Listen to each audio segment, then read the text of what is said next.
Today I am going to discuss about the conduct of special health programs. Okay, so this is a very important question for everyone. It may be helpful and useful in MPHW and GNM and BS nursing and MSc nursing also, especially in nursing as well as in the medical field also is a very important question for everyone.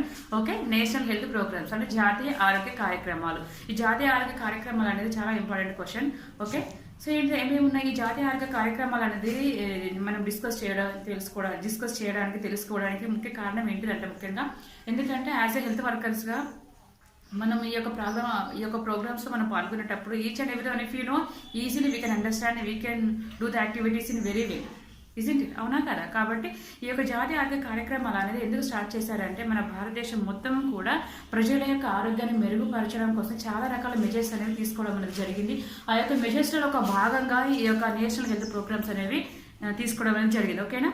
So ఏంటి భారతదేశంలో ఉన్న ప్రజల యొక్క ఆరోగ్యాన్ని మెరుగుపరచడం కోసం ఈ యొక్క పథకాలు అనేవి స్టార్ట్ చేయడం అనేది జరిగింది. సో ఏమేమి ఉన్నాయంటే national vector borne disease control programme, okay, and national programme for control of blindness, and next one is national leprosy control programme, next one is revised national TB control programme, national AIDS control programme and integrated disease surveillance scheme, okay, and birth and death registration program and so many programs are there. అంటే చాలా రకాల programmes అనేవి ఉన్నాయి. So let we see one by one. Okay, జాతీయ ఆరోగ్య కార్యక్రమాలు. Okay, జాతీయ ఆరోగ్య కార్యక్రమాలు ఏమనుకునేంత వరకు మనము okay national vector borne disease control programme, national iodine deficiency programme, national programme for control of blindness, birth and death registration program, national AIDS control program, revised national TB control program, national leprosy eradication program, integrated disease surveillance program and national diarrheal control program and communicable disease prevention program. So ఈ programs అనేవి చాలా important. Okay, let we see one by one in brief. Okay, ఇందులో national vector borne disease control programme అంటే జాతీయ కీటక జనిత వ్యాధి నియంత్రణ ప్రోగ్రామ్. ఓకేనా? నెక్స్ట్ ఏంటి జాతీయ వెక్టర్ అంటే కీటకాల ద్వారా వచ్చే వ్యాధులు. కీటక ద్వారా చేయడం ఏమనుకున్నాం మనం అంటే మలేరియా కానీ ఫైలేరియా కానీ dengue, chikungunya, kala azar, Japanese encephalitis ఇవన్నీ కూడా ఈ యొక్క ప్రోగ్రామ్ సంబంధించినవి. Okay, next clear? ఇదేనికి సంబంధించినవి national vector borne disease control program. So this are transmitted by the different kinds of mosquitoes. అంటే చాలా రకాల దోమల ద్వారా ఈ యొక్క వ్యాధులు సంభవిస్తున్నాయి. కాబట్టి ఏమనుకున్నాం మనము filaria, malaria, dengue, chikungunya, kala azar, Japanese encephalitis and hydrocephalus అంటే మెదడు వ్యాధి. సో ఇవన్నీ రకాల వ్యాధులు కూడా transmitted by the different kinds of the mosquitoes. చాలా రకాల మస్కిటోస్ అనే దోమల ద్వారా ఈ వ్యాధిని వ్యాప్తి చెందుతుంది. కాబట్టి ఈ యొక్క వ్యాధులను నియంత్రించడం కోసము భారతదేశం మొత్తం అంటే నేషనల్ వైడ్ గా ఈ యొక్క ప్రోగ్రామ్ అనేది స్టార్ట్ చేయడం అనేది జరిగింది. ఓకేనా? Vector borne disease control programme అంటే జాతీయ కీటక జనిత వ్యాధి నియంత్రణ ప్రోగ్రామ్. ఓకే, దాన్ని షార్ట్ కట్ లో ఏమంటారంటే national vector borne disease control programme. This is a short cut of this programme. అర్థమవుతుందా? ఈ ప్రోగ్రామ్ తెలుసుకున్నాం దేనికోసం. ఇందులో ఏమేమి వచ్చాయంటే అన్ని రకాలుగా దోమల ద్వారా వ్యాపించే వ్యాధులు ఇవి ఏమిటి malaria, filaria, dengue, chikungunya, kala azar, Japanese encephalitis and hydrocephalus ఇవన్నీ కూడా చాలా రకాలుగా వివిధ రకాల దోమల ద్వారా వస్తుంది. కాబట్టి ఫస్ట్ ఆఫ్ ఆల్ ఏంది ఆరోగ్య కార్యకర్త యొక్క బాధ్యతలు ఏంటి ఈ యొక్క కార్యక్రమాల ద్వారా అంటే ఈ దోమల ద్వారా వ్యాపించే వ్యాధులు ఏదో తెలుసుకున్న తర్వాత ఇవి నివారించాలంటే what are the precautions we have to take అనేది మనకి ఇంపార్టెంట్ ఇక్కడ. అర్థమవుతుందా? సో ఏమేమి ఉన్నాయి ఈ వెక్టర్స్ ద్వారా ఈ కీటకాల ద్వారా సంభవించే వ్యాధులు ఏమనుకున్నాం ఇవన్నీ తెలుసు. ఓకేనా? తర్వాత next step what is the main role of the multipurpose health worker. ఏం చేయాలి? దోమల ద్వారా మన దోమలు మొత్తానికి నియంత్రించాలంటే మన యొక్క బాధ్యత ఏంటో తెలుసుకోవాలి. ఓకే, ఫస్ట్ ప్రజలందరికీ అవగాహన కల్పించాలి.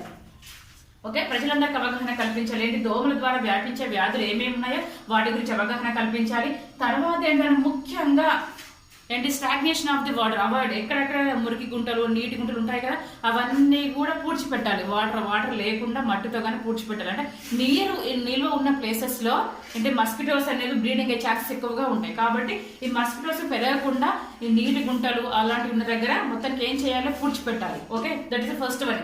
సెకండ్ పాయింట్ ఏంటిదంటే ఫ్లవర్ వాజ్ మన ఇంటి దగ్గర కానీ షాపులలో కానీ ఎక్కడైతే అంటే దోమలు నియంత్రించడానికి మనం అనుకున్నామా ఎక్కడైతే అక్కడ అంటే ఫ్లవర్ వాజ్లలో వాటర్ ఎప్పటికీ అదేంటి రీప్లేస్ చేస్తూ ఉండాలి. Okay, that is second point. Next అన్ని కొబ్బరి బోండాలు, ప్లాస్టిక్ టైర్లు ఇవన్నీ కూడా ఎక్కువగా వాటర్ నిల్వ ఉంటాయి కాబట్టి వాటిలో కూడా మస్కిటోస్ ఎక్కువగా బ్రీడింగ్ అయ్యే ఛాన్సెస్ ఎక్కువగా ఉంటాయి కాబట్టి అవన్నీ కూడా తీసివేయాలి, దూరంగా దాన్ని డిస్పోజ్ చేయాలి. ఓకేనా, it's clear. So next one is అంటే కొన్ని చిన్న చిన్న చెరువులు కానీ కాలువలు కానీ పాండ్స్ కానీ ఇలాంటివన్న ప్లేసెస్ లో గంబూజియా చేపలు అనేవి ఉంటాయి. ఈ చేపలు ఏం చేస్తాయంటే వాటిని పెంచాలి, ఆ వాటర్ లో చెరువులలో పెంచినట్టు అవుతాయి. ఏమవుతుందంటే అవి ఆ గంబూజియా చేపలు అనేవి ఈ దోమ లార్వాలను తినేస్తాయి కాబట్టి తినడం వల్ల ఏమవుతుంది, దోమ పెరిగే ఛాన్సెస్ ఏమి ఉండవు కాబట్టి ఇదొక బెస్ట్ ఆపర్చునిటీ. ఓకే, అర్థమవుతుందా. సో నెక్స్ట్ వన్ ఇస్ ఏంటంటే DDT స్ప్రే అన్నట్టు. ఇక్కడ DDT స్ప్రే అనేది ఈ దోమలను ఉత్పత్తిని నియంత్రించే DDT స్ప్రే అంటే diethyl diphenyl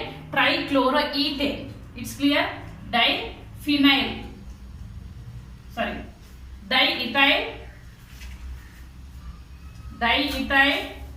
diphenyl. So DDT spray అంటే ఏమవుతున్నా sorry diphenyl trichloroethane. So this is the abbreviation of the DDT. Dichloro-diphenyl trichloroethane. It's clear. DDT. It's clear. Okay, ఈ స్ప్రే చేయడం వల్ల ఏమవుతుందంటే దోమలు ఎక్కడగా ఉంటాయో అవి వాటి ఉత్పత్తిని అనేవి నిలిపివేస్తుంది. ఓకే, సో ఇవన్నీ కూడా దోమలు నియంత్రించడానికి మనం చేసే చర్యలు. ఓకే, సో నెక్స్ట్ అంటే దీనితో పాటుగా మామూలు దోమలు నియంత్రించడానికి మనము మస్కిటో కాయిల్స్ కానీ తర్వాత జెట్ కాయిల్స్ కానీ తర్వాత దోమతులు వాడడం ద్వారా కానీ తర్వాత ఏంటిదంటే రెప్లెంట్స్ కానీ ఇవన్నీ వాడడం ద్వారా మనం ఈ దోమలు నియంత్రించవచ్చు. అదేవిధంగా ఏంటిదంటే ఇంకేమైనా అదర్ యాక్టివిటీస్ చిన్నపిల్లలకు ఎక్కువ దోమలు పుట్టే అవకాశం ఉంటుంది. స్లీవ్ కాకుండా ఫుల్గా ఉన్న వారికి ఇలా ఇంతవరకు ఫుల్గా ఉన్న డ్రెస్సెస్ వేయడం ద్వారా దోమలు పుట్టకుండా మనం నియంత్రించవచ్చు. Okay, so these are the some of the preventive measures to control the mosquitoes. అంటే మస్కిటో నియంత్రించడానికి మనం చేసే కొన్ని చర్యలు. It's clear. ఓకే, సో వీటితో పాటుగా ఏంటంటే ముఖ్యంగా ఎక్కువగా సిమ్టమ్స్ ఎలా ఉన్నట్టు అనిపిస్తే బ్లడ్ స్మియర్ టెస్ట్ ఉంటుంది అన్నట్టు. ఓకే, ల్యాబ్ టెస్ట్కి వెళ్ళి సిమ్టమ్స్ ఏమైనా చలి జ్వరం కానీ అలాంటి ఏమైనా లక్షణాలు ఉన్నట్టయితే ల్యాబ్కి వెళ్ళి బ్లడ్ స్మియర్ టెస్ట్ అన్నట్టు. బ్లడ్ స్మియర్ అంటే it is the test for the to confirmation of the diagnosis of the malaria. Okay, it's కాబట్టి బ్లడ్ స్మియర్ టెస్ట్ పంపించాలి. అదేవిధంగా any symptoms will be there chloroquine tablets అనేవి chloroquine 600 mg 3 days వాడమని చెప్పాలి. Chloroquine 600 mg TID for 3 days. 3 days వాడమని చెప్పాలి. So these are the some of the activities for to prevent the mosquitoes. It's clear. So once again I repeat the national vector disease control programme అనేది చాలా రకాలుగా వ్యాధులు ఇందులో ఉన్నాయి కాబట్టి ఆ వ్యాధులు నియంత్రించడానికి మనం చేసే ప్రణాళికలు ఏమనుకున్నాం, ఎక్కడైతే నీరు నిల్వ ఉంటుందో ఆ నీరు నిల్వ ఉండకుండా పూడ్చిపెట్టాలి. తర్వాత ఎక్కువగా పొదలు ఉన్న ప్లేసెస్లో పొదలు ఉండకుండా వాటిని చెత్త కట్ చేసి పెట్టాలి. ఫ్లవర్ వాజ్లో వాటర్ చేంజ్ చేస్తూ ఉండాలి. కూలర్లో కూడా వాటర్ ఎప్పటికప్పుడు చేంజ్ చేస్తూ ఉండాలి. అదేవిధంగా ప్లాస్టిక్ టైర్లు కానీ కొబ్బరి బొండలు కానీ అవి ఇంటి దగ్గర పరిసర ప్రాంతాల్లో ఉండకుండా తీసి పడేయాలి. ఓకే, అదేవిధంగా DDT డైఫినైల్ ట్రైక్లోరోఈథేన్ అనే స్ప్రేని మనం దోమల ఉత్పత్తిని నియంత్రించడానికి చేసే ప్రణాళిక. ఓకే, అదేవిధంగా ఏంటిదంటే చిన్న చిన్న చెరువులలో కాలువలలో గంబూజియా చేపల్ని పెంచాలి. వీటి ద్వారా ఏమవుతుందంటే దోమల లార్వాను మొత్తం చంపివేస్తాయి. ఓకేనా, దీనివల్ల ఏమవుతుంది దోమలు పెరగకుండా మనం నియంత్రించవచ్చు. ఓకేనా, సో ఇంట్లో మనం చేయాల్సిన యాక్టివిటీస్ ఏమనుకున్నాం, మనము ఫుల్గా ఉన్న డ్రెస్సెస్ వేసుకోవడం. ఓకే, తర్వాత జెట్ కాయిల్స్, తర్వాత రెపెలెంట్స్, తర్వాత మస్కిటో కాయిల్స్ కానీ దోమతెరలు వాడడం ద్వారా కానీ. ఓకే, అదేవిధంగా దాంట్లో పాటు ఏమైనా ఆరోగ్య కార్యకర్త ఈ యొక్క సిమ్టమ్స్తో పాటుగా ఏమైనా సిమ్టమ్స్ అనిపించినట్టయితే we have to send for the lab for the blood smear test కోసం. Okay, confirmation of the plasmodium vivax, plasmodium falciparum ఇలాంటి అంటే మస్కిటోకి సంబంధించిన డిసీజెస్ ఐడెంటిఫై చేయడానికి మనం బ్లడ్ స్మియర్ టెస్ట్ చేయించడానికి పంపించాలి. అదేవిధంగా ఇది కన్ఫర్మేషన్ అయితే ఏమంటే క్లోరోక్విన్ 600 mg 3 days వాడమని చెప్పాలి. It's clear. ఓకే, సో ఇవన్నీ కూడా preventive measures. So next coming to the national iodine deficiency programme. National iodine deficiency program అనేది second one is that. So ఈ సెకండ్ ఏమవుతుందంటే ఈ 1962లో స్టార్ట్ చేశారు. అంటే goitre national iodine deficiency. Iodine deficiency దేని ద్వారా వస్తుందంటే ది అయోడిన్ డెఫిషియన్సీ వల్ల ఏ వ్యాధి వస్తుంది, గైడర్. ఓకే, సో గాయిటర్, కాబట్టి గాయిటర్ కంట్రోల్ చేయడానికి సారీ ఈ ఐరన్ డెఫిషియన్సీ వల్ల వచ్చే వ్యాధి ఏమనుకున్నాం మన గాయిటర్. ఎందుకంటే ఈ థైరాయిడ్ దగ్గర ఏమవుతుంది, స్వెల్లింగ్ వచ్చేసి they may feel difficulty, heaviness in the throat area. కాబట్టి హెవీనెస్ కనిపించడం, స్వెల్లింగ్ రావడం, ఇలా పెద్దగా కనిపించే ఇలాంటి సిమ్టమ్స్ అన్ని ఎక్కువగా ఉంటాయి. ఓకే, సో కాబట్టి ఇవన్నీ ఎందుకు వస్తుంది, గాయిటర్ ఎందుకు వస్తుంది, due to the deficiency of the iron in the taking of the salt. కాబట్టి ఇక్కడ ఏంటంటే మనం చేయాల్సిన ప్రణాళిక ఏంటంటే ఆరోగ్య కార్యకర్త ఏమి చేయాలి, first she has to do the survey చేయాలి. ఏదైనా సిమ్టమ్స్ ఏమైనా కనిపించినట్టయితే we have to do the assessment, community need assessment. కాబట్టి ప్రజల యొక్క సర్వే ప్రకారం ఎవరైతే ఈ సిమ్టమ్స్ తో బాధపడుతున్నారో వాళ్ళు చూసి వాళ్ళ ప్రకారంగా మనం ఏం చేయాలంటే supply of iodized salt in the place of the common salt. మనం తీసుకునే ఆహారంలో కామన్ సాల్ట్ ప్లేస్ లో అయోడైజ్డ్ సాల్ట్ మాత్రమే వాడమని చెప్పాలి. ఓకేనా, సర్వే చేయాలి. సర్వే చేసిన తర్వాత ఎవరైతే ఈ వ్యాధితో బాధపడుతున్నారో వాళ్ళను ఆ ఏరియాలో గమనించి వాళ్ళకి ఏం చేయాలి, మనం supply of the iodised salt in the form of the common salt. ఓకేనా, తర్వాత హెల్త్ ఎడ్యుకేషన్ ఇవ్వాలి. హెల్త్ ఎడ్యుకేషన్, ఆరోగ్య విద్యా బోధన చేయాలి. తర్వాత పబ్లిసిటీ అందరికి అవగాహన కల్పించాలి ప్రతి ఒక్కరికి. ఎందుకనంటే so due to the deficiency of the iodine the people are facing the so many problems. ఏమేమి ప్రాబ్లమ్స్ ఫేస్ చేస్తున్నారంటే వాళ్ళకి మెంటల్ రిటార్డేషన్ లాగా మానసిక అంగవైకల్యం వచ్చే అవకాశం ఉంటుంది. స్టిల్ బర్త్, గర్భంలోనే చనిపోయి పుట్టడం, still birth. Okay, next one is abortions. Okay, so ఇవన్నీ చాలా చాలా వచ్చే అవకాశాలు ఎక్కువగా ఉంటాయి. గాయిటర్. ఓకే, ఇవన్నీ కొన్ని ఎగ్జాంపుల్స్. కాబట్టి మానసిక అంగవైకల్యం, తర్వాత స్టిల్ బర్త్, లోపల చనిపోయి పుట్టడం, అబోర్షన్స్, గాయిటర్, ఇలాంటి చాలా చాలా కాంప్లికేషన్స్ వస్తున్నాయి. కాబట్టి ఇవన్నీ రాకుండా ఉండాలంటే what we have to do, we have to take the iodised salt in the form of the iodised salt మనం తీసుకున్న ఆహారంలో తీసుకున్నట్టయితే we can prevent the iodine deficiency problem. It's clear, that is our main. కాబట్టి ఇందులో మనము చేయాల్సిన ఈ problems రాకుండా ఉండాలంటే ఆరోగ్య కార్యకర్త సర్వే చేసి ఎవరైతే ఎంతమంది ఈ వ్యాధి బాధపడుతున్నారో దాన్ని సర్వే చేసిన తర్వాత వాళ్ళకి అయోడైజ్డ్ సాల్ట్ వాడమని చెప్పాలి. పబ్లిసిటీ ఇవ్వాలి. ఆరోగ్య విద్యా బోధన అందరికీ అవగాహన కల్పించాలి. It's clear. Okay, so next coming to the national programme for control of blindness. కాబట్టి జాతీయ అంధత్వ నివారణ ప్రోగ్రామ్. ఈ జాతీయ అంధత్వ నివారణ ప్రోగ్రామ్ యొక్క ముఖ్య ఉద్దేశం ఏంటిదంటే to prevent the prevalence rate from the 1.0 to 0.3%. Okay, to reduce the prevalence rate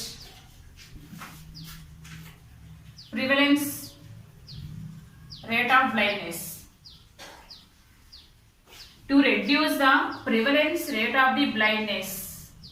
ఎంత మంది కొత్తగా వచ్చిన కేసెస్, ఇన్సిడెంట్స్ అంటే ఏంటంటే కొత్తగా వచ్చిన కేసెస్.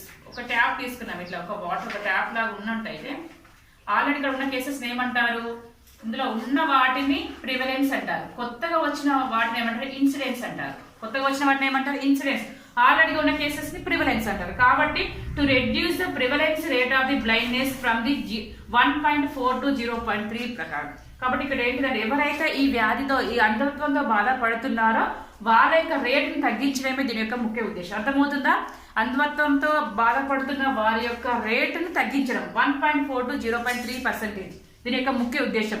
జాతీయ అంధత్వ నివారణ యొక్క ముఖ్య ఉద్దేశం ఏమనుకున్నాం, reduce the prevalence rate of the blindness from the 1.4 to 0.3%. It's clear. So ఇక్కడ ఏ విధంగా మన యొక్క బాధ్యత, ఆరోగ్య కార్యకర్త యొక్క బాధ్యత ఏంటో తెలుసుకుందాం. ఇక్కడ ఏంటంటే ఇక్కడ she has to conduct the school health programmes. కాబట్టి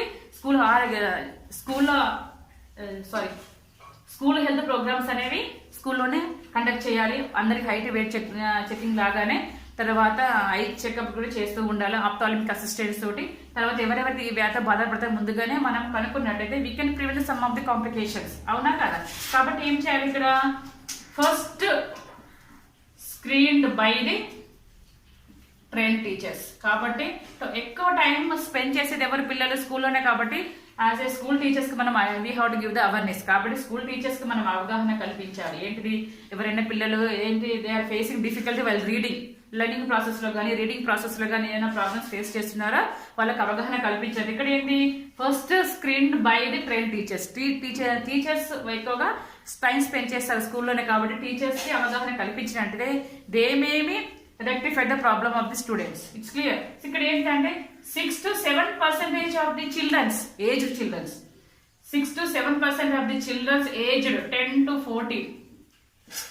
14 ఏజ్ గ్రూప్ వాళ్ళు 6 to 7% ఆఫ్ ది చిల్డ్రన్స్ ఈ యొక్క ఐ ప్రాబ్లమ్స్ తోటి ఎర్రర్ ప్రాబ్లమ్స్ తోటి సఫర్ అవుతున్నారు. కాబట్టి మనం ఏంటి ఇక్కడ ప్రాబ్లమ్స్ అనేవి ఇవన్నీ ఏంటంటే రెక్టిఫై చేయాలంటే స్కూల్ టీచర్స్కి మీటింగ్స్ లాగా పెట్టుకొని టీచర్స్ కూడా మనం అవగాహన కల్పించాలి. పిల్లల యొక్క ప్రాబ్లమ్స్ ఎవరెవరు ఏం ఫేస్ చేస్తున్నారో వాళ్ళకు అవగాహన కల్పించినట్టయితే they will come to the PHC for the referral and rectification of the problem. అవునా కదా? ఓకే. ఇక్కడ ఏముంటుంది 6 to 7% మెంబర్ అంత పర్సెంటేజ్ పిల్లలు సఫర్ అవుతున్నారు. ఏ ఏజ్ గ్రూప్ వాళ్ళు 10 to 14 ఏజ్ గ్రూప్ వాళ్ళు. కాబట్టి రెక్టిఫై చేసుకోవాలని చెప్తున్నారు. ఓకేనా? తర్వాత utilisation and collection of the donated eyes. ఇది ఒక కంపెయిన్ లాగా. ఇక్కడ ఏంటంటే collection and utilisation of the donated eyes. కాబట్టి ఇక్కడ రిలేటివ్స్ కానీ తర్వాత నేబర్స్ కానీ ఫ్రెండ్ సర్కిల్లో కానీ మనం అవగాహన కల్పించాలి పబ్లిసిటీ లాగా. ఏంటిది ఎవరైతే విక్టిమ్ టెర్మినల్ ఇల్ పేషెంట్స్ యాక్సిడెంట్స్ విక్టిమ్స్ అంటే చాలా ఏంటిది లాస్ట్ స్టేజ్లో ఉన్న వాళ్ళకి ఇలా చనిపోతారని తెలిసిన వాళ్ళకి అలా టెర్మినల్ ఇల్ పేషెంట్స్ కానీ యాక్సిడెంట్లు అన్ని ప్రాణాలు కోల్పోయిన వాళ్ళకి కానీ అన్ని హెల్త్ ప్రాబ్లమ్స్ వచ్చిన వాళ్ళకి కానీ లాస్ట్ స్టేజ్లో ఉన్న వాళ్ళ దగ్గర నుంచి we can collect the and we can donate the ice to the victims. ఎవరైతే ఈ యొక్క ప్రాబ్లమ్స్తోనే ఐ విక్నెస్ తోటి ఈ బ్లైండ్నెస్ ఎవరైతే సఫర్ అవుతున్నారో if will donate the ice we can give the life to the blind people. అవునా కదా? కాబట్టి ఈ కూడా కంపెయిన్ మనం అవగాహన కల్పించారు. Collection and donated eyes with the help of the relatives friends and circles. It's clear. Okay. ఇందులో కూడా మనం ఆరోగ్యకారకత తెలుసుకోవాలి. మన ఉద్దేశం ఏంటిది, మనం ఏం చేయాలి, ఓకే, ఎవరెవరికి అవగాహన కల్పించాలి, ఓకే, ఎక్కడ మనం రెక్టిఫికేషన్ చేసుకోవాలి, ఇవన్నీ ఎక్కువగా అవుతుంది. ఓకేనా? ఏ విధంగా referral system if the childrens have any problem during school, so school ఏదైనా ప్రాబ్లం ఉన్నట్టయితే రెక్టిఫికేషన్ అంటే రిఫరల్ సిస్టమ్ అంటే ఒకరి దగ్గర నుంచి ఇంకొక దగ్గరికి తరలించుట. ప్రాబ్లం ఉన్నదనుకో, okay, first referral, second referral, third referral అంటే ప్రథమ ద్వితీయ తృతీయ. కాబట్టి సిహెచ్సి ఏదైనా కేసెస్ ఉన్నట్టయితే సిహెచ్సికి పంపించాలి. సిహెచ్సి నుంచి డిస్ట్రిక్ట్ నుంచి రీజనల్ హాస్పిటల్ అంటే మెడికల్ కాలేజ్ సంబంధించిన ఈ విధంగా తరలించినట్టే we can give the assurance to the people little bit అంటే కొంతవరకైనా మనం అష్యూరెన్స్ ఇవ్వచ్చు వాళ్ళ ప్రాబ్లమ్కి రెక్టిఫికేషన్ అనేది అర్థమవుతుంది. ఈ విధంగా రెఫరల్ సిస్టమ్ అనేది ఏంటి బ్లైండ్నెస్ కండిషన్స్లో ఉన్న అంటే ఎర్రర్ ప్రాబ్లమ్స్లో ఉన్న వాళ్ళకి. ఓకే, ఫస్ట్ రిఫరల్ అంటే ఎక్కడి నుంచి it may be sub centre or it may be PHC or it may be whatever it may be ఎక్కడి నుంచి అయినా కూడా ఫస్ట్ రిఫరల్ ఇక్కడికైనా కేసు తీసుకురావాలి సిహెచ్సి. ఇక్కడ చూసిన తర్వాత again they will give the treatment. If the problem is still is there, again they will refer to the district level and again from district level to regional hospitals like Gandhi, Usmania, MGM, like that. Okay, it's clear. So this is about the national program for control of blindness. ఈ reference ఎందుకనంటే తక్కువ టైంలో మనము ఆ problem గుర్తించినట్టయితే we can save the life of the problems అంటే వాళ్ళ యొక్క ప్రాబ్లమ్స్ సాల్వ్ చేయగలుగుతుంది తక్కువ సమయంలో. Okay, so next one is birth and death registration program. ఇక 21 days పుట్టిన లేదా చనిపోయిన 21 రోజుల లోపల మన దగ్గర ఉన్న గ్రామ పంచాయతీ కానీ మున్సిపల్ కార్యాలయాలను నమోదు చేసేలాగా మనం ఆరోగ్యకారకత ప్రజలకు అవగాహన కల్పించాలి 21 daysలో. It's clear. పుట్టిన తర్వాత కానీ చనిపోయిన తర్వాత కానీ 21 days దగ్గర గ్రామ పంచాయతీ అది మున్సిపల్ కార్యాలయం నమోదు చేసేలా చర్యలు తీసుకోవాలి. Okay, it's clear. అది కూడా ఆరోగ్యకారకత వాళ్ళకి అవగాహన కల్పించాలి. It's clear. Okay, so next మన national AIDS control programme. National AIDS control program ఏంటంటే దీని యొక్క ముఖ్య ఉద్దేశం to prevent the further infection, to prevent the further HIV infection. ఇంకా అంటే ముందుగానే HIV ఇన్ఫెక్షన్ ముందులో ఫ్యూచర్లో రాకుండా ఉండడం కోసమే మనము నియంత్రించడం. To prevent the further HIV infection. Okay, ఇప్పుడు ఎలాగా అనుకున్నా for example this is the corona ఎఫెక్ట్గా కరోనా టైం కాబట్టి కరోనా రాకుండా మనం ఏం చేస్తున్నాం, we are using the mask, we are maintain the social distance, we are using the hand washing different times different methods and we are using sanitizers. Isn't it అంటే ఇవన్నీ కూడా we want to control or we want to prevent the corona. So in the same way here also the main objective of the national AIDS control programme to prevent the further HIV infection. కాబట్టి HIV infection ఫ్యూచర్లో రాకుండా ఉండడానికి దీని యొక్క ముఖ్య ఉద్దేశం ఏమేమి చేయాలి, ఓకే, దాని గురించి అవగాహన. Okay, second one is to reduce the morbidity and mortality. Morbidity and mortality. Morbidity is nothing but వ్యాధితో బాధపడుతున్న వారిని తగ్గించడం. మోర్టాలిటీ అంటే చనిపోయే వారి సంఖ్య. మార్బిడిటీ అంటే ఏమనుకునే వ్యాధితో, ఇది సిక్నెస్ రేట్, ఇది డెత్ రేట్. చనిపోయే వారి రేట్ తగ్గించడం. ఎలా చనిపోవడం? ఈ హెచ్ఐవి ఇన్ఫెక్షన్ కానీ ఎయిడ్స్ వ్యాధితో బాధపడుతున్న వారి యొక్క సంఖ్యను తగ్గించే. ఎలా సంఖ్యను తగ్గిస్తాము? By providing the better care. మంచి కేర్, మంచి సేవలు అందించినట్టయితే we can increase the life span of the HIV patients. అవునా కాదా? కాబట్టి మనం మంచి బెటర్ వేలో వాళ్ళకి ట్రీట్మెంట్ ఇవ్వగలిగితే we can prevent the morbidity, we can reduce the morbidity, we can reduce the mortality, especially for the HIV patients. So next one is to reduce the socio-economic burden of the HIV clients. కాబట్టి ఆర్థికంగా సాంఘిక సమాజంలో ఒక stigma అనేది ముద్ర అనే ఉంటుంది. వాళ్ళ దగ్గరికి రానివ్వకపోవడం, వాళ్ళతో మాట్లాడకపోవడం, వెలివేసినట్టు చూడడం. కాబట్టి అది కూడా ప్రజలకు అందరికీ అవగాహన కల్పించాలి. ఇది స్టార్టింగ్ లో కూడా కరోనా అనగానే వాళ్ళ దగ్గరికి వెళ్ళడం, మాట్లాడడం ఇలాంటి మనం చాలా చూస్తూ ఉన్నాం. అవునా కదా? కాబట్టి ఫస్ట్ ప్రజల అవగాహన, we have to give the awareness. So this is అసలు common problem. So we have to avoid the social stigma. కాబట్టి ఈ సోషల్ స్టిగ్మా ఇలాంటివన్నీ మనం వదిలేయాలి. వాళ్ళని కూడా ఒక సమాజంలో ఒక పర్సన్స్ లాగానే చూడాలి. But in the same way we have to follow some of the precautions. ఇవన్నీ ఫాలో అవుతూనే మనం కొన్ని ప్రికాషన్స్ ఫాలో అయినట్టయితే we can prevent the further infection of the HIV. అవునా కదా? So these are the main objectives of the AIDS control program. Prevent the further HIV infection, to reduce the morbidity and mortality. Okay, next మనం to reduce the socio economic burden. ఆర్థికంగా కూడా మనము government అనేది ఇప్పుడు TB patients 500 rupees, leprosy patients 500 rupees, so corona వచ్చిన వాళ్ళకు కూడా అంత్యక్రియలకు 50,000 సంథింగ్, తర్వాత 3,000 రూపీస్ ఎఫెక్ట్ అయిన వాళ్ళకి. ఓకే, తర్వాత ఇలాంటి అన్ని మెడికేషన్స్ కూడా ఫ్రీగా ఇచ్చినట్టే ఎయిడ్స్ పేషెంట్స్ కూడా the government also providing the economical okay assurance అనేది ఇవ్వగలుగుతుంది. ఓకేనా? ఇచ్చినట్టయితే they may also feel the little bit comfort. Okay, అర్థమవుతుంది. వాళ్ళకు కూడా అర్జెంట్గా సహాయం చేసినట్టయితే వాళ్ళకు కూడా కొంచెం ఏంటిది సానుకూల స్పందన అనేది మంచిగా ఉంటుంది. ఓకేనా? సో నెక్స్ట్ కనీసం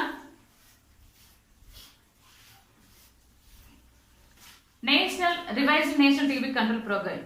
రివైజ్డ్ అంటే మళ్ళీ సవరించిన, ఆల్రెడీగా స్టార్ట్ చేశారు, సవరించిన దాంట్లో కొన్ని యాడ్ చేయడం అనేది జరిగింది. ఓకే, ఇందులో యాడ్ చేసింది ఏంటంటే డాట్స్.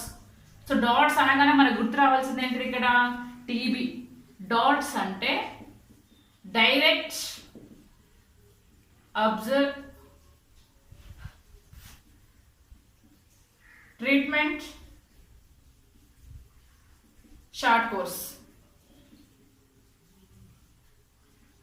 అంటే డైరెక్ట్ గా ఫేస్ టు ఫేస్ లోనే వాళ్ళు గమనించి face to face first medication హాస్పిటల్లోనే ఆ క్లినిక్ నందే లేదా సెంటర్స్ నందే పేషెంట్స్ నోట్లో పెడతారు. సెకండ్ టైం నుంచి వాళ్ళ ఇంటి దగ్గర వేసుకోవాలి మెడికేషన్. ఎందుకంటే ఏమైనా వేసుకుంటున్నారా లేదా హెసిటేట్ చేస్తున్నారా, ఓకే ఏమైనా రియాక్షన్స్ వచ్చాయా అని ముందుగానే గమనిస్తారు. అన్ని పేషెంట్స్ అనేవారు ఒక వైద్య సిబ్బంది యొక్క అబ్జర్వేషన్ లో గైడెన్స్ లోనే ఈ మెడికేషన్స్ అనేవి తీసుకోవడం అనేది జరుగుతుంది. అందుకని దీన్ని direct observe treatment short course అనేది అనడం జరుగుతుంది. ఓకేనా?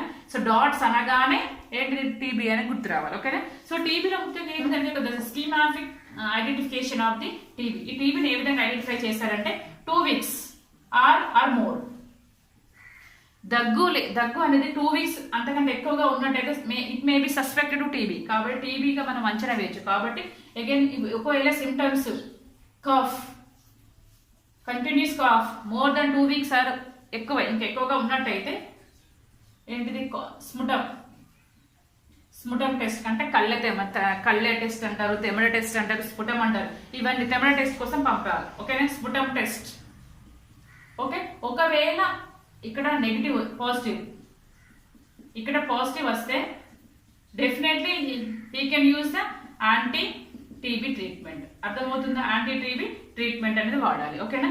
ఇఫ్ ద నెగిటివ్, ఒకవేళ నెగిటివ్ వస్తే ఏం చేయాలి? యాంటీబయాటిక్ ట్రీట్మెంట్ అనేది 10 to 14 days వాడాలి. ఎందుకంటే నెగిటివ్ ఉంది కాబట్టి. But symptoms are there, symptoms ఉన్నాయి కానీ టెస్ట్ చేస్తే నెగిటివ్ వచ్చింది. కాబట్టి ఏం చేయాలి? యాంటీబయాటిక్ ట్రీట్మెంట్ అనేది 10 to 14 days వాడాలి. Again if the symptoms and is not reduced, లక్షణాలు అనేవి ఏమి తగ్గట్లేదు, అలానే కంటిన్యూస్ గా ఉంటే, సిమ్టమ్స్ ఆర్ పర్సిస్ట్, సిమ్టమ్స్ అలానే ఉంటే ఏం చేయాలి?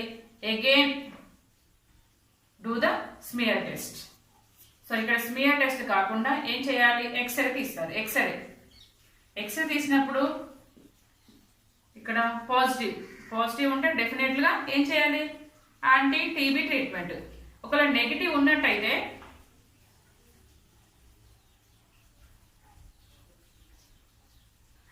మళ్ళీ స్పుటమ్ టెస్ట్ చేస్తారు. స్పుటమ్ టెస్ట్ లో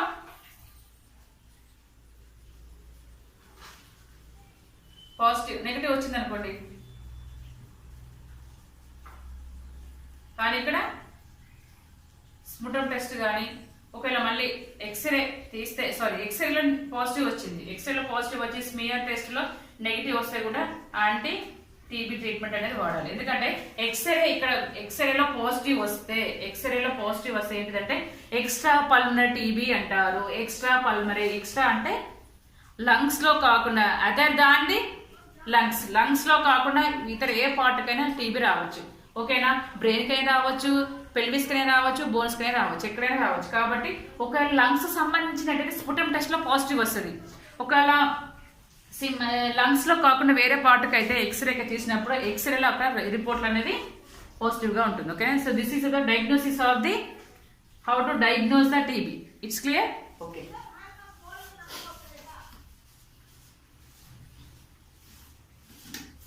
కాబట్టి ఇక్కడ ఏమేమి ఉన్నాయి, కాఫ్ కానీ, తర్వాత ఫీవర్ కానీ, తర్వాత ఇంకేంటిది వెయిట్ లాస్ ఉండడం కానీ, ఓకే, ఇలాంటి ఏమైనా సిమ్టమ్స్ ఉన్నట్టయితే we have to give the awareness to the people.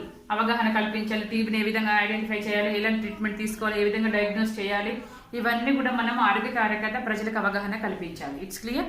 Okay. So next national leprosy eradication programme. So national leprosy eradication programme అంటే ఇక్కడ జాతీయ కుష్టు నియంత్రణ ప్రోగ్రామ్. ఒక ఇక్కడ ఏంటిదంటే ముఖ్యంగా identify, diagnosis,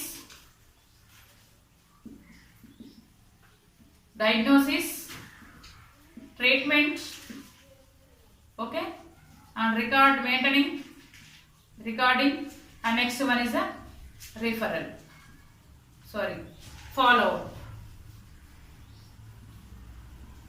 so this is the sequence of the leprosy. లెప్రసీలో ఉన్న ఆరోగ్య కార్యకర్త చేయవలసిన బాధ్యతలు ఏంటిదంటే సిమ్టమ్స్ ఉన్నట్టయితే ఫస్ట్ ఇక్కడ సర్వే చేయాలి. If you do the survey definitely we can identify the leprosy patients. కాబట్టి లెప్రసీ పేషెంట్స్ మనం ఈజీగా గుర్తుపడతాం కాబట్టి ఫస్ట్ ఐడెంటిఫై చేయాలి అమాంగ్ ద పాపులేషన్. ఐడెంటిఫై చేసినట్టే we have to send to the people, send for the ల్యాబ్లోకి వెళ్ళి టెస్ట్ చేయించడం. ఓకేనా, తర్వాత డయాగ్నోస్ అయిందంటే వెంటనే ఏం చేయాలి, ట్రీట్మెంట్ అనేది తీసుకోవాలి. ట్రీట్మెంట్ ఎవరైతే ట్రీట్మెంట్ తీసుకుంటున్నారో, ఎవరైతే అఫెక్ట్ అవుతున్నారో వాళ్ళని రికార్డ్ అనేది మెయింటైన్ చేయాలి. తర్వాత ఫాలోఅప్ సర్వీసెస్ ఉండాలి. It's clear? If the any serious will be there definitely we have to provide the referral. It's clear? ఇక్కడ ఏంటంటే ట్రీట్మెంట్ ఇక్కడ నేర్చుకోవాల్సింది ఏంటంటే ఎండిటి అనగానే గుర్తురావాలి, మల్టీ డ్రగ్ థెరపీ. డాట్స్ అంటే టీబీలో ఎలా ఉంటుందో ఈ లెప్రసీలో కూడా ఎండిటి అంటే మల్టీ డ్రగ్ థెరపీ, అంటే more than 2 or 3 combination of drugs అనేవి ఉంటాయి. కాబట్టి ఇవి ఎండిటి అని. ఇందులో ఎక్కువగా డాప్సోన్ గుర్తుపెట్టుకోండి, డాప్సోన్ మోనోథెరపీ ఇది ఒకటే యాడ్ చేస్తారు. డాప్సోన్ అనేది లెప్రసీ పేషెంట్స్ లో ఇవి ఇస్తారు. ఓకేనా, సో అదర్ ఇంకా చాలా యాక్టివిటీస్ ఉన్నాయి కానీ ఈ ఎంపీహెచ్డబ్ల్యూ లెవెల్కి ఇది సరిపోతుంది. ఓకేనా, ఇట్స్ క్లియర్? కాబట్టి ఆరోగ్య కార్యకర్త చేయవలసిన బాధ్యత survey, identify, diagnosis, treatment, recording, follow. If it is a case is severe, we have to send the referral for the better treatment. It's clear? Okay. In leprosy case, what type of treatment will be there? MDT, multi drug therapy. So one of the example is a dapsone monotherapy, a single medication అనేది ఉంటుంది. Okay, so next coming to the integrated disease surveillance programme, అంటే సమగ్ర వ్యాధి surveillance పర్యవేక్షణ programme పథకం. ఓకేనా, integrated అంటే సమగ్ర వ్యాధి పర్యవేక్షణ పథకం లేదా ప్రోగ్రామ్. కాబట్టి ఇందులో తన ఆరోగ్య కార్యకర్త చేయవలసిన బాధ్యత ఏంటిదంటే అవగాహన కల్పించి ప్రజలందరూ సర్వే చేయాలి, ఎవరెవరు ఏ ప్రాబ్లంతో బాధపడుతున్నారో, ముఖ్యంగా ఎస్పెషల్లీ క్రానిక్ డిసీజెస్ దీర్ఘకాలిక వ్యాధులు ఎవరైతే బాధపడుతున్నారో వాళ్ళకి అవగాహన కల్పించాలి. For example diabetes, cancer, hyper tension, kidney diseases, heart problems, ఈ వ్యాధితో బాధపడుతున్న వారిని మనం గమనించి వీరికి కావాల్సిన అవగాహన కల్పించాలి. ఏమేమి హోమ్ మేడ్ ప్రికాషన్స్ ఇంట్లో ఉండి చేయాల్సిన ఏంటిది.